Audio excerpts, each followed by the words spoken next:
Dengan nama Allah yang Maha Pemurah lagi Maha Mengasihani, sesungguhnya Allah SWT mengasihi mereka yang banyak bertaubat dan mengasihi mereka yang mensucikan diri.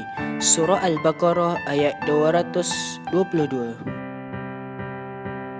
Kami, 3 orang pelajar daripada Institut Pendidikan Guru Kampus Bahasa Antarabangsa ingin berkongsi beberapa isu tentang konsep halal dan haram.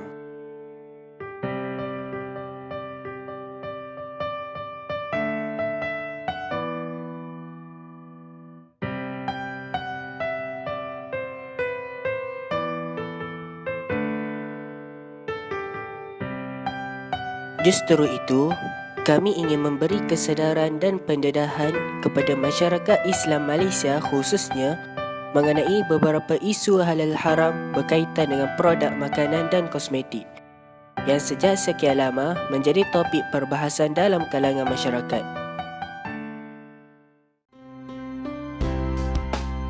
Malaysia merupakan salah satu negara berbilang kaum yang hidup dengan harmoni. Antara 3 kaum utama di Malaysia adalah Melayu, Cina dan India yang telah pun menetap bersama lebih 5 abad. Selain itu, Malaysia juga merupakan tanah air kepada 80 kaum etnik yang lain. Mahupun begitu, Malaysia juga merupakan sebuah negara yang banyak mengeksport barangan dari luar negara. Terdapat 120 buah negara yang menghantar barangan mereka ke Malaysia.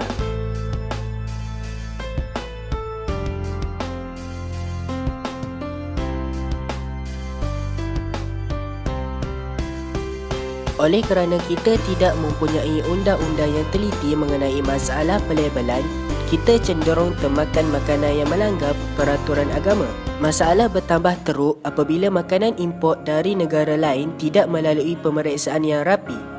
Jadi, tidak hairanlah kalau salah satu produk tersebut diragui kehalalannya.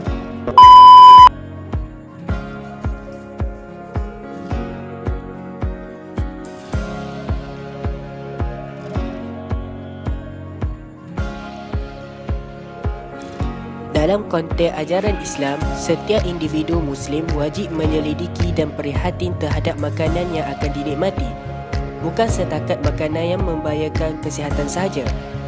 Jenis makanan yang mengandungi bahan haram boleh menjejaskan akidah. Imam Al-Ghazali pernah berkata, kalau kita ingin anak kita menjadi soleh, bijaksana dan berguna, berikanlah dia makanan daripada rezeki yang halal sejak lahir. Makanan yang halal selain menjadikan anak kita berguna, boleh menjadikan mental mereka pintar dan cerdas. Larangan memakan daging khinzir hanyalah satu langkah dalam Islam untuk mendidik umatnya mengamalkan kebersihan dan menyucikan rohani. Persoalannya, mengapa Islam mengharamkan khinzir? Ya, khinzir atau nama manjanya adalah babi.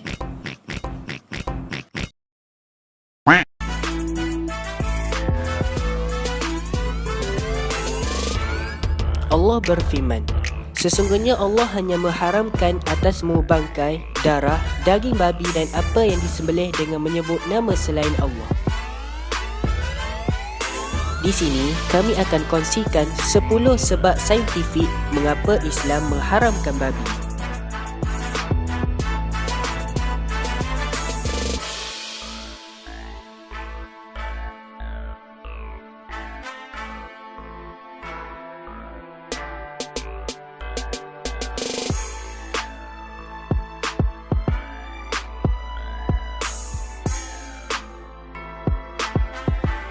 Mahupun begitu, konvensional tetap menggunakan babi dalam kebanyakan produk mereka. Tetapi, kita masih tidak dapat lari daripada fakta yang mengatakan babi itu penuh dengan keburukan. Hikmah Allah SWT mengharamkan babi kepada umat manusia adalah kerana babi itu lebih banyak mudaratnya berbanding faedahnya kepada manusia. Tahukah kamu, rambut manusia telah digunakan dalam makanan sejak sekian lama lagi? Mula-mula, pasti kita tidak akan percaya, bukan? Cuba kita bayangkan, kalau terdapat sehelai rambut dalam makanan kita. Pasti kita akan merasa jijik, bukan? Sudah tentu kita tidak dapat menerima hakikat ini.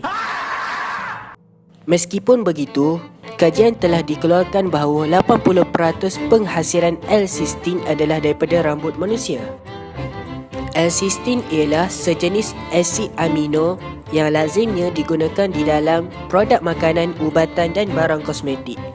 Contohnya, di dalam roti, L-cysteine digunakan untuk mengurangkan tempoh adunan. Di dalam pizza pula, ia digunakan untuk menipiskan kerak pizza.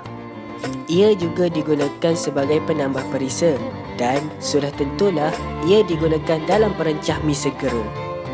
Tahukah kamu dari manakah mereka mendapatkan sumber rambut manusia ini?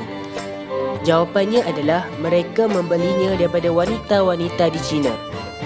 Disebabkan kehidupan mereka yang miskin dan susah, mereka terpaksa mencari sumber pendapatan tambahan dengan menjual rambut-rambut mereka ke kilang-kilang pemprosesan makanan.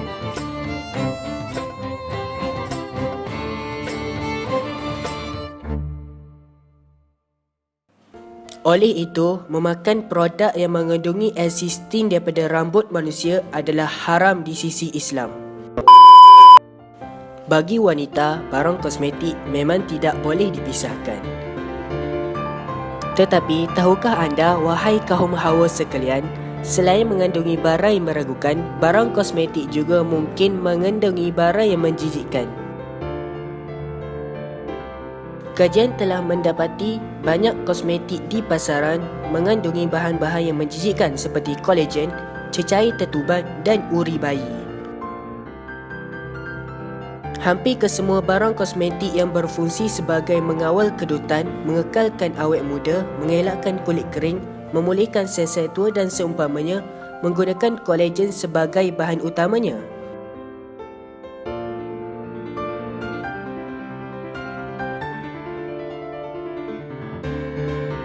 Persoalannya, apakah itu kolagen?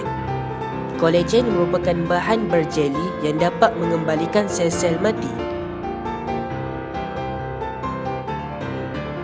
Disebabkan kolagen yang dihasilkan daripada janin manusia lebih efektif, maka pengeluar-pengeluar produk kosmetik mula mengalihkan perhatian mereka kepada janin manusia. Kebanyakan pengeluar produk kosmetik dari Amerika Syarikat, Jerman, Perancis, Eropah dan sebagainya telah lama menggunakan janin manusia sebagai ramuan untuk produk mereka. Kesemua pengeluar produk ini tidak akan menghadapi masalah untuk mendapatkan bekalan janin kerana di Amerika terdapat lebih kurang 1.5 juta pengguguran telah berlaku setiap tahun. Di Kanada pula, sebanyak 18 juta pengguguran telah dicatatkan pada tahun 1973. Di Singapura, purata pengguguran setiap hari adalah sebanyak 50. Pada zaman sekarang ini, mencari janin adalah lebih mudah daripada mencari keredaan ilahi. Menurut hukum syarak, hukum memakai barangan kosmetik yang menggunakan janin adalah haram dan menjijikkan kerana ia diambil daripada sumber manusia. Justru itu, kepada pemburu-pemburu produk kosmetik sekalian, jadilah pengguna yang bijak. Pilihlah produk yang diyakini halal dan bersih. Sesungguhnya Allah itu indah dan sukakan kepada keindahan. Maka jelaslah di sini bahawa apa yang dihalalkan oleh Islam itu baik kepada manusia dan apa yang diharamkan oleh Islam itu adalah buruk kepada manusia. Sesungguhnya hukum Islam itu mengatasi hukum konvensional kapitalis. Jangan lupa like, comment, and subscribe.